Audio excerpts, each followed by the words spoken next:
Hey everybody, it's Jason Blaha here, and today I thought I would review for you guys a product that I got sent. And for those curious, no, this was sent to me without me asking. It came through my Facebook fan page, where normally I have clients apply for coaching. A company approached me a while back and said, hey, can we send you this massage gun for you to try out? Review it, no strings attached, and I'm doing that. And you guys will see when I link their website below. I don't have an affiliate. I'm not being paid. Not overly worried about that right now. But if someone sends me a free product and it looks like something I might use, I'll try it out and review it. And I was actually pretty happy with this one. So this is the REXOGUN, and you guys also know that for me, what am I about? Recovery, longevity under the iron. And because I break a lot of equipment, I break massage guns. I've actually broke like 3 really cheap ones, like $50 ones off Amazon. And I'm big on massage, soft tissue work, hot baths, everything else, because again, I am in my 40s trying to get my deadlift up to 700 pounds.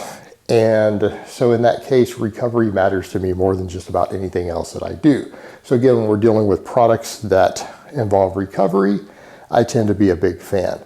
Now, I have abused this massager.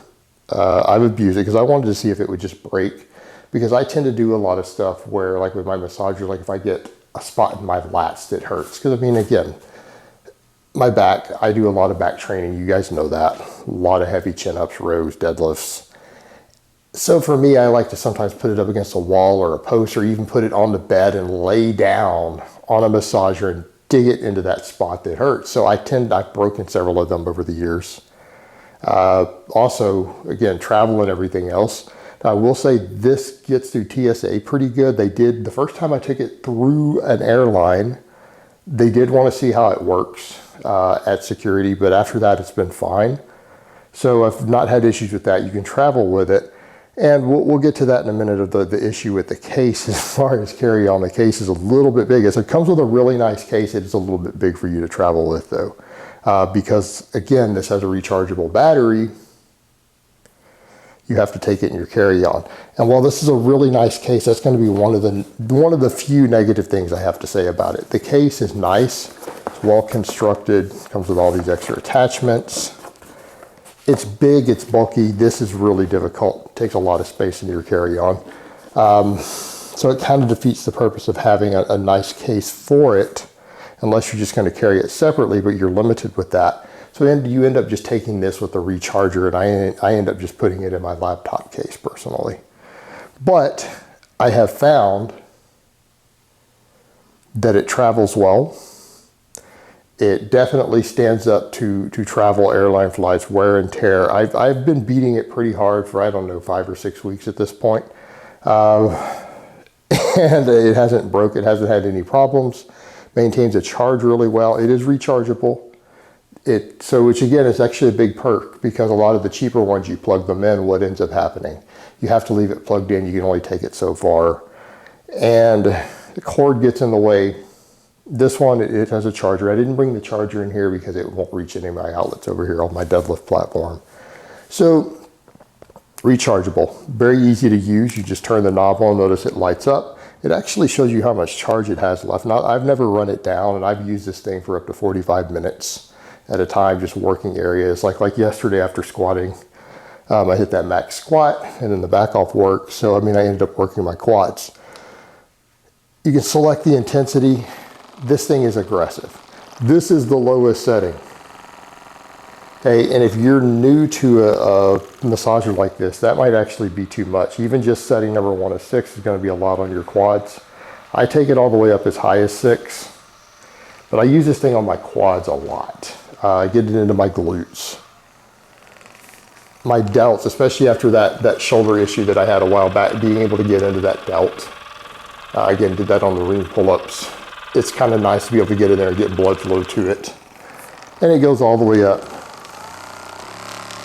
Oops. The only thing is sometimes you go to the highest setting, it turns back off. You hit it too many times. This, pretty aggressive. And I'll tell you right now, a lot of you may not be able to actually stand putting it against a muscle that you train on that high of a setting. So again, the same thing, I like to really get one like this into the lower quad. Down here into the VMO, right there. Because that tends to, again, after I squat heavy. Same thing, IT band. All those things. So, as far as other things that go with it, comes with other accessories, comes with a lot of attachments. The attachments come in and out relatively easy. You don't have to screw them in. Pops back into place.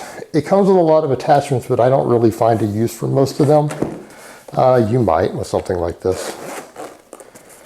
Comes with, I guess, quite a few different ones. There's 5 total ones. I personally just used the round one. I like that one. It seems to work best overall for me. I get the most use out of it. It's the most comfortable. Because some of the others, they do have larger edges, flat edges and things. And when you turn this thing on aggressive, if you don't maintain it perfectly flat with some of those, again, they tend to pinch a little bit. The one thing I will watch for though, because again, the way this works, it can pinch you if you're not careful. You catch a piece of skin or something on there, it will pinch you. But again, only a risk on certain areas, and some of you might be too lean for that. If you're not like a really lean person, though, you might have skin that gets caught in there easy. I'm not super lean, not interested in being. But in terms of a quality gun, happy with it. It has been very, very well. It's priced reasonably good. For those curious, it looked like it's around $350 is what they're charging. It seems to be changing. They seem to run specials and stuff, but about $350. And as far as that goes, that's probably as far as the higher end guns I've seen out there. It's mid-range.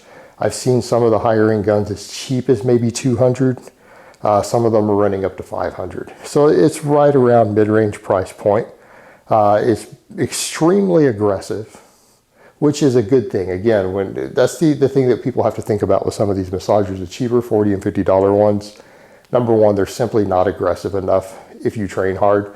They might be okay for a sedentary person, but someone, if you're really training, we really need a little bit more aggressive of a massager. It's one reason these things are becoming more and more popular for lifters. You're seeing a lot of people out there advertising them. Seeing a lot of big lifters advertising different ones. I guess they're affiliated with already. I don't have an affiliation. And as you guys know, for me, I'm not super big on affiliate marketing. Maybe down the road. Right now, it's something I'm not interested in at this moment. But these aggressive massagers, there's kind of a role for them. There's a need for them. And so you do need one that's a little more aggressive. But it's aggressive, it's durable, pretty easy to use, it's straightforward, 6 settings, turns on and off, rechargeable. Overall, happy with it. I'll give it 5 stars. I'll give this 5 stars overall. Only thing is that minor issues, if you get it turned sideways on areas where you have extra skin or extra body fat, it might pinch. Something I had to learn early on because I did it a couple of times. So just be aware of that. The case is a little bit big for travel purposes, and again, comes down to why do we need a case if you're not traveling? But only because of the size of it and fitting it into carry-on. It takes up a lot of space in your carry-on. So again, I end up just leaving the case and just taking the massager with the one main attachment that I want and the charging cord. But outside of that, no other complaints. It's actually quite good. It's durable. It holds a really, really long charge. Like I said, I've used it up to like 45 minutes and it didn't run the charge all the way down. I probably could have used it for an hour straight on a higher setting. I use this thing lately because I use massagers on average about 30 minutes a day, every single day. And I've been using this one like that for over a month. Had no issues with it, no breaking, no cracking. It's pretty ruggedly constructed, so I've had no issues there at all. So overall, in terms of value, quality seems to be pretty good. I would recommend it if you're interested in one. It's definitely one that I've now tried. I would recommend it if you're in the market for a massage gun. All right, guys, but that's really all I have to say on that today. I hope it's been informative, and I will talk to you guys next time.